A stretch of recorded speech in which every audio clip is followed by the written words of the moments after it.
population was. Anyway, this child goes around with electromagnetic shielding that reflects the RF radiation, kind of like a reflector. So this is the largest rollout by PG&E, and many people put these on there because they don't want them installed. They're basically being ignored.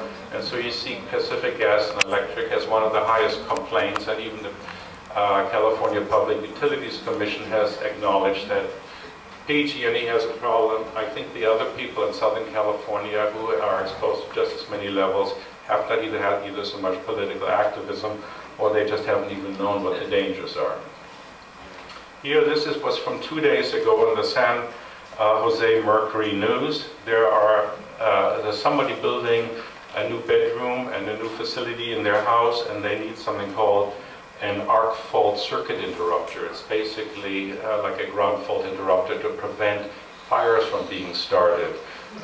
And if there's any arcing in your lines, you want not to have that. They found the smart meter started tripping their arc fault circuit interrupter switches. PG came out, and I put what they actually said in this article. This was September 13th, 2 days ago. And it says, one went to the truck and came back with a conventional meter and mechanically driven version and swapped it for the smart meter when they were installed some days before. So, you know, if your arc fault circuit interrupter goes off, yes, you can get your old meter back. Now, where do you get those?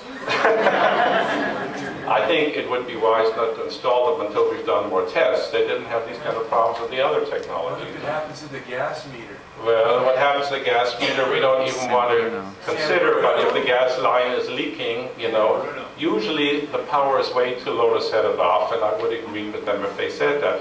But until they've done more tests, you know, nobody's going to test a leaking gas line and see if it's set off by radio frequency interference. But arc fault interrupter circuits going off in somebody's house because the smart meter is tripping it, or there's some arcing taking place, God knows what could happen. In any case, in Texas, there are reports of smart meter installations having some effects on houses, setting them ablaze. And it said over here, it said it took some prodding. Eventually, one of the PG&E crew told me they have been observing arc fault circuit interrupters as sensitive to the meter's radio transmissions. Now, this was in the newspaper, okay? So, some cities like Watsonville, where we talked to the city councilman in Capitola, and we'll hear from the Capitola councilman in a minute, the vice mayor, very important, said, okay, let's have a moratorium until we study the matter more, not just the accuracy, but also some of the health effects. And I'm here to talk to you about the health effects. So, here's some other news you may not have heard. On April 7th last year, in 2009, the Dutch government had to back down after consumer groups raised privacy concerns. Instead of mandatory rollout, smart meters will be voluntary. Unfortunately, PG&E does not give us that option. The world's largest smart meter deployment was undertaken by Enel Spa, the dominant utility in Italy, and they've installed 27 million customers' smart meters between 2000 and 2005. However, they employed a California company called Echelon's power line communication. They don't send their information through microwave radiation, they send it right over the power lines. We could have had that option. It was not offered to us. It might have cost more money, right? So Duke Energy recently announced it was using Echelon's power line transmission system. So Duke Energy isn't, the Duke Energy people aren't being subjected to microwaves. So who are the players here? Well, the meter manufacturers, the Swiss company Landis+Gyr, and that's ironic. Switzerland's exposure limits are 100 times less than our limit, and yet they're sending us meters to install for our microwave emission to us. Isn't that interesting? Itron in Washington State, General Electric, these make it. The software maker is Silver Springs Network in Palo Alto, and others like Cisco is getting into it. Of course, the three California utilities, San Diego Gas and Electric, Southern California Edison, and PG&E, and the regulators, which basically the California Public Utilities Commission has not considered the health aspects to be viable. They basically hide under the thing, FCC says it's safe, so there should be fine. Nobody has done the measurements, and perhaps we have some hope with state law, with the California Environmental Quality Act and other laws being invoked to say this is not healthy. But we have to look at the deeper aspect here. also the local public health officials really aren't aware of this.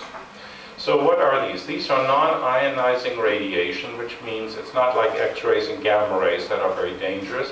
They are low-level microwaves, but they have a cumulative effect on living beings. They're pulsed, so they go day and night, unlike your cell phone that you turn off or don't go to bed with, unless you're a kid texting and needing to have it under your pillow, which I wouldn't recommend. But kids are doing that now because they want to be in touch with texting. And then they sleep on top of the microwave radiation, not very good. And we only know what the exact levels are when you measure them. And to measure them, you have to understand where we operate here. They operate here just below 1 gigahertz in the microwave spectrum, not far from your cell phone. And up to above light, here's visible light, is ultraviolet. Then we have over here X-rays and gamma rays and so on. So these are the really bad ones. And I'll talk a little bit about them because soon we're also going to get the airport to have these new body scanners. Those are terahertz devices, and I'll show you the effects they're having on our DNA. And you know, you ought to be really paying attention because you'll probably be flying and be scanned pretty soon. So this is all part of this whole dialogue. So smart meters operate, according to the TEL report from DTV as commissioned, between 902 and 928 million cycles a second of megahertz. This is also known as 0.9 gigahertz. So again, here is your microwave towers. They go a little faster. Here's where the smart meters are. Here is infrared light, which is like your heater and your toaster, and then there's light, and then we go into ultraviolet and so on. But it isn't just the high-frequency microwaves, it's how they're pulsed, because here's where your brain and your body operates. Very low frequency, close to power line frequency, 60 cycle and below. And when you pulse these things on and off, they have a big effect on your brain and on your body. And that's what you first of all want to know. Pulse magnetic radiation acts differently than continuous radiation like the 60 cycle. Now, just to hear, you know, the kind of 60 cycle, I always like to show people what we're living in so you get an idea about this. Here's a little meter I've built. This has a solar cell on the back. You have these in big quantities on top of your houses. They pick up solar radiation, which is many parts of the electromagnetic spectrum, including light and heat, and they translate that into voltages that you can use to power your own home. So here we're picking up the 60 cycle from there. You hear that, right? It's pretty loud. So now if we just use this for a minute, and here is a remote control from my TV, and if we send some information, now these are not microwaves, I'm using this to demonstrate something. These are infrared waves, these are heat waves. But it's pulsed digitally with an infrared diode, so you can pick it up. But think of this as being a little bit lower in frequency, because remember this is infrared radiation that operates right here, like your toaster, and we're modulating that with pulses. That's why we can turn our remote TV on. But notice now what happens. I'm going to set this down here for a minute. I brought two remote controls just to give you the idea. And the background hum, of course, is the 60 cycle from these fluorescent lights, which aren't particularly good for us either.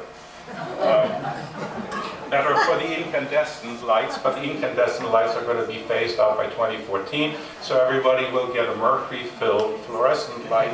So it saves us energy, but if you break it, it's called, you know, an EPA hazardous substance, and you should bring in, you know, a chemical cleanup crew. And I'm seeing more and more people with heavy metal toxicity from mercury fillings and fish being contaminated with mercury. After that, the new compact fluorescent bulbs. Well, you know, that's progress. Sells a lot of new things. So here's one. So we can play music. When we put them all together, you see, they start creating interference patterns. So to think of that as several of the different meters from